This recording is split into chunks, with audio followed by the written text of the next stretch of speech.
Well, good afternoon, everyone. It is a storm Sunday here in the Boston area. We are getting ready for a blizzard. I've got Terry Eliasen, our executive weather producer, here for our daily weather chats that have gotten a little spicy over the last few days. The only thing we're missing is a Patriots playoff game, and we'd feel right at home here. The Patriots are never allowed to play the Seahawks in the Super Bowl again. That is canceled from here on out. I feel like just all our major snowstorms seem to revolve around Patriot games over the course of history. But actually, the Patriots in the Olympics have really done the Lord's work here over the last couple of weeks to get us something to watch here as we've gone through a winter stretch. But a blizzard is on our doorstep here. We want to make sure that everyone is updated on what we're going to be talking about tonight and into the day tomorrow.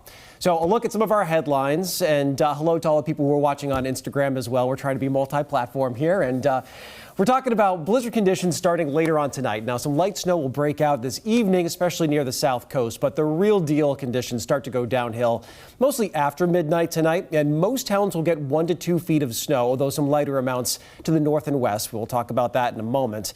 This storm is different from what we had in January because of the power outage and wind potential. Much more wind, stickier snow as well, especially near the coast. That's going to knock out power for a lot more customers. Yeah, that January storm, as much snow as we got, was really just about the snow, and was, from that standpoint, much more sort of easy to handle as opposed to all the things going on with this storm. So certainly lots of things you can do. Hopefully you've done all these already because it's getting awfully late if you haven't. Yeah, the hour is late.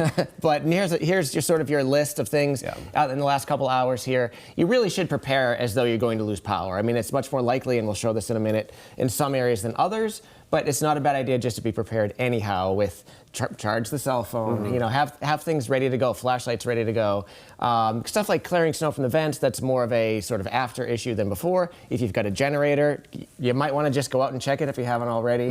I was over at my parents' house earlier today, and like, you probably should just check to make sure, you know. You don't want to find out something's broken, you know, when you actually need it. Exactly. So we really, although a lot of people have said, you know, it's been a long winter, it's definitely been a cold winter, it's at times been snowy. We haven't had one of these storms, these kind of signature big storms where we've got all the elements. That one in January had a lot of snow. It was interesting because it was so evenly spread. Almost every town on the map had about 18 to 24 inches, everybody. This one will be different. Some towns will have a lot, and some are really not going to have a lot of snowfall, but we have the waves, we have coastal flooding, we have wind, we have power outages, things that we didn't deal with really any other storm. And the last 4 years, really. I mean, haven't had a full-fledged, you know, 1 to 2 foot nor'easter blizzard type thing since 2022, I don't believe. Yeah, January 2022 was the last time we had the big one here. So blizzard warnings were extended by the National Weather Service farther inland, so almost everyone watching. Keep in mind, a blizzard doesn't have anything to do with how much snow falls. So some people will have 2 feet of snow on the ground and others will have 6 inches of snow on the ground, but you both might have blizzard conditions. So why is that? You need a few hours in a row of winds frequently above 35 miles per hour, and you also need visibility under a quarter mile. So you need a lot of blowing and drifting. They have blizzards all the time in the plains, and it's not even snowing outside. So it's all about visibility and winds, and that's why so many are included in that blizzard warning, even though not everyone is going to be seeing the high-end totals. It's really hard to get, we were talking earlier about when was the last time we saw blizzard conditions away from the coastline. It's really hard to get the winds to be sustained or the gusts to be frequent enough, you know, inland away from the coastline to get blizzard conditions outside of the coastline. Certainly is possible here, and I think there will be some areas that do achieve that. Yeah, we've been seeing some light snow filling in this afternoon near the south coast of Connecticut. It's not really the storm. I mean, it's loosely tied to the storm, but it's not the main portion of what we're watching. That's all coalescing right now. It's off to the east of New Jersey and Virginia, just off the coast. They've been seeing that rain in New Jersey flipping over to heavy, wet snowfall. And there you see that darker blue, that band that's setting up there south of New York City. That's the band that we'll see march north as we head into the overnight. Things really picking up about 10 p.m. near the south coast to more like 2 a.m. if you're in northern Massachusetts and into southern New Hampshire. And temperatures tonight are in the 20s to low 30s, mildest near the coastline. There's a look at the timeline in Boston, kind of paying attention to the dark blue band. Yeah, I mean, I think anytime really after 9 or 10 o'clock tonight, you really don't want to be on the roads. But the farther you go into the evening, after midnight, it really starts to ramp up. That band you were talking about comes ashore, you know, south coast and starts to move north. So anytime between, say, midnight and 3 a.m., we're really getting involved. And after that, it's just an all-out, you don't want to be on the roads kind of situation. Yeah, tomorrow morning is where we see that dark blue band from around 6, 7 a.m. up until noon. That would be the worst. So if there's a time where you want to make sure you're not traveling around, this is not a run outside and go do some errands type, the morning is where it's at. It's the strongest winds, it's the heaviest snowfall rates. That's where we'll be in the real teeth of the storm. Snow will continue into the afternoon, the evening, but mostly at a lesser intensity, and the winds will slowly start to come back from their peak to go along with it. And here's a look at that timeline. You notice as the evening goes on, the snow creeping its way northward. Initially, you get that little push, and then you see the bigger rates coming in late after midnight tonight. And those darker blues from Boston southward in particular, that's where we'll see the big stuff. Then it pivots as it's moving away in the afternoon, which we see with almost all these storms. And there's always a back end band that's a part of that. And right in this model depiction, it's around 495 and just north of Boston. We'll see exactly where it sets up, but there'll still be accumulating snow in the afternoon, and temperatures will be falling, so it'll get fluffier in the afternoon. There are always some bands somewhere that seem to sort of surprise, not necessarily surprise, but this is why it's so hard to make a snowfall forecast map, because you get these little bands, like that happens late in the storm, and all of a sudden you get 3, 4, 5 inches more in one area than you would just a few miles south or north of there. So it's going to happen. There will be bands of intense snow, maybe even some thunder snow in portions of southeastern Tomorrow Massachusetts. morning would be the thunderstorm watch time. They would absolutely see some lightning and hear some thunder. It's been a rare phenomenon, but something that is just kind of, I don't know, it's kind of cool to experience it. You know what I mean? It's usually like, was that a plow? You hear the rumble outside. A little flash. Like, wait, no, that was the real deal. Yeah. So at any rate, the snow starts to certainly peel out of here later tonight. I think if you're looking like, when can I clean up? If you really want to get ready for tomorrow morning, you could go out after 8, 9 o'clock tonight in most areas and do the cleanup. Otherwise, it's really tomorrow morning. Everything will be long gone by then. Tomorrow night. Oh, I'm thinking. I thought it was Monday. Morning. I'm sorry. Yeah. It's not Monday yet. It's not Monday yet. Been talking about it for a while, but not yes. Monday yet. Yeah, around 8, 9 o'clock, the last of the snow should be tapering off. And then Tuesday, we'll see what we have to dig out and how much work will be left for a lot of towns to get back open. I know there's a lot of parents out there who are hoping, can we go to school on Tuesday? Maybe. We're getting real late in the calendar here at the snow days. I wouldn't be shocked if there were a lot of schools. There's definitely going to be some Tuesday. that are still canceled. A prolonged February vacation for many folks. But here you go. You see the snowfall rates per hour. This is just a model driven. But after midnight, you'll see the darker blues start to come up and the purples. And those are the 1, 2, maybe even 3 inches an hour type snows. That's how you stack up 1 to 2 feet of snow. You need these heavier bands. And they're largely along the coast and over southeastern Massachusetts. Yeah, that's the main pivoting band, and especially in the morning hours, and still see those accumulating rates in the afternoon before tapering off in the evening. Here's the final snowfall map. There really haven't been any big changes. Pretty broad area of 16 to 24 inches from Boston south, and also right along the North Shore to Cape Ann, and we extended it west to Worcester. So basically Boston, Worcester, south and east, you've got 16 to 24. It's a little bit less from the mid to outer Cape because you've got just a pastier snowfall, whipping wind too. It's tough to measure. It's tough to even know what fell afterwards, and a little bit under 10 on Nantucket. You also notice the much lower totals in New Hampshire and out toward western Massachusetts, so this is not as evenly spread as what we saw back in January. Yeah, and a lot of our typical big storms, the Worcester Hills and Essex County, tend to do really well in some of the higher totals. This is not one of those cases. They're just a little bit too far away from the storm, away from those main bands. So Worcester Hills may get 10 inches, while southeastern Mass could get 2 feet somewhere. I don't know if there's a typical snowfall map, but this one, again, sort of hedging towards southeastern Mass being the jackpot area. Yeah, if I had to guess right now where some of the biggest totals, it's the highlands around Sharon, and just south of there down to almost the south coast, and then westward into Rhode Island and in eastern Connecticut. Similar to Blizzard 78 had, this is not the Blizzard Easy. But some of our bigger I've seen storms, the breathless Twitter people talking about it's not the Blizzard of 78. I'm talking about the location of some of the higher snow, and never mind, I probably shouldn't have gone there. So, I mean, we've had lots of big snowstorms, and obviously that one sticks out for a lot of people, and the whole bread and milk thing. Besides the big snow in 78, the big thing, too, one, no one knew it was coming. There's one meteorologist who actually called for it. And the other part of it was the tides. And we're actually a little fortunate in that regard, because with this storm, the peak of it is at low tide, dead low tide. And that's what makes your historic storms different than your just bad storms. If you have peak winds and surge right at high tide, that does it. This is not that. We will still have coastal flooding, but it's not going to be to those major levels. Yeah, that's really the one factor here, or the one sort of bit of good news, I think, with this storm. Certainly there'll be power outages, there'll be strong winds and wind damage, but the tides is really a major plus, if you will, that, we're not going to get those. I mean, I just have visions of dumpsters floating down the roads of Boston. Yeah, You know what I mean? We've done all that. those classic storms. Not going to see that this go around, thankfully. Yeah, it's a similar storm surge to that storm. It's just at a different tide cycle, different wind direction. Yeah. Here's a look at how the snow stacks up here. Again, most of it really ramping up late tonight and tomorrow morning. That's where the lion's share is going to be out of this one. And if you wanted a boom bust scenario, the lower limit for most towns around Boston is 10 to 16 inches of snow. What's most likely is 16 to 24 in that jackpot zone. And within that zone in southeast Mass, someone could get 24 to 30 inches of snow if that banding sits for a couple hours. Yeah, absolutely. We see that in all our major storms. You get these bands and it just overproduces. And we've had more than 30 inches in some of our big blizzards here. So wind's definitely a big factor here, especially along the coastline. We could easily see gusts 70 plus over parts of the Cape and the Islands, maybe even an 80. Wouldn't rule it out.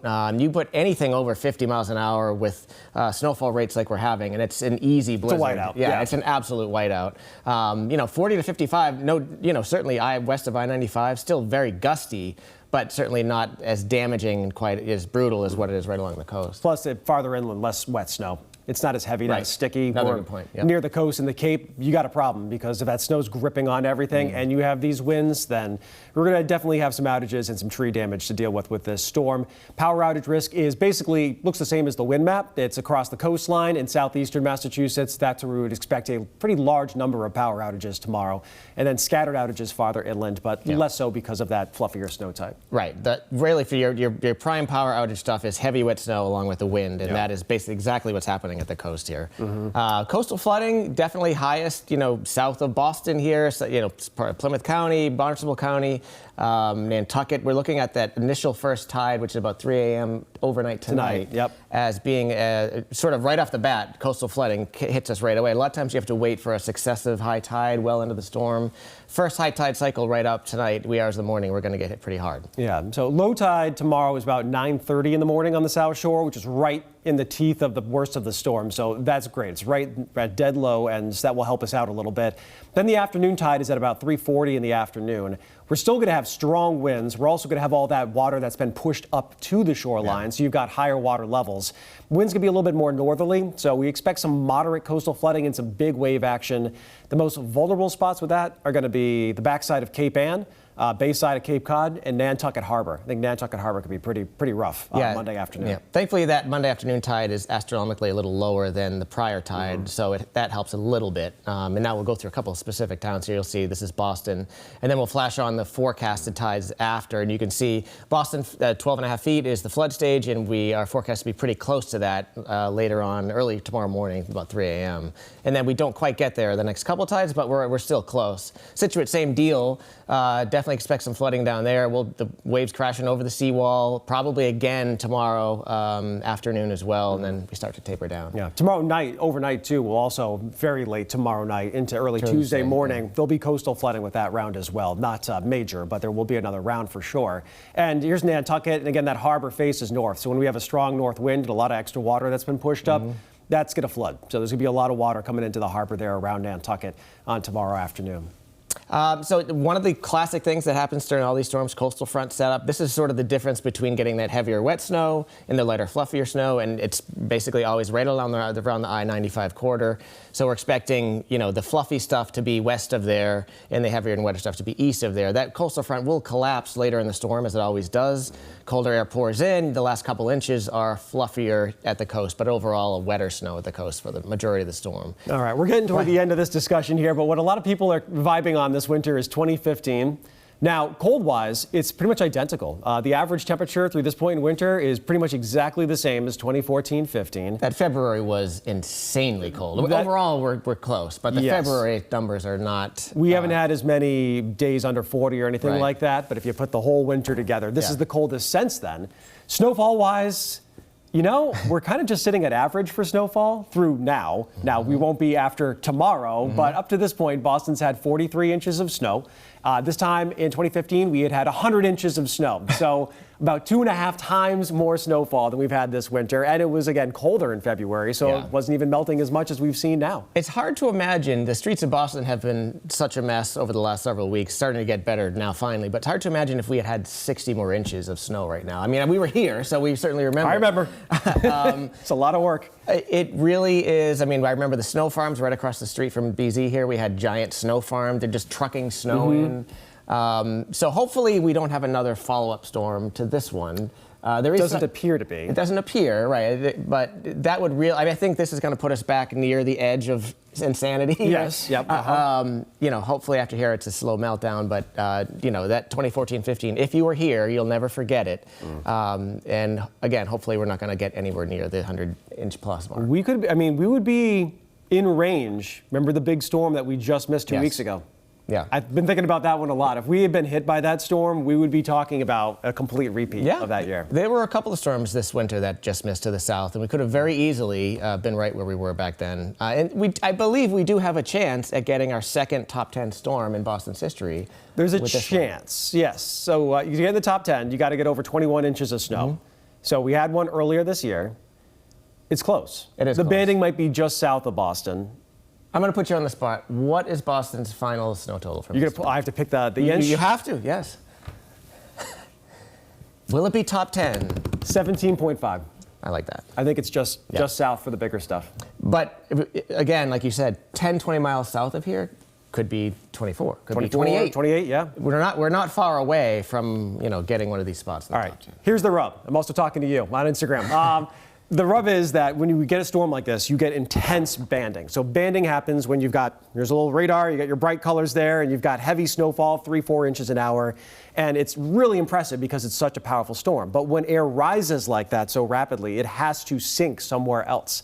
So we call them kind of like gravity waves. You have the rising air, and then it has to sink on the other side.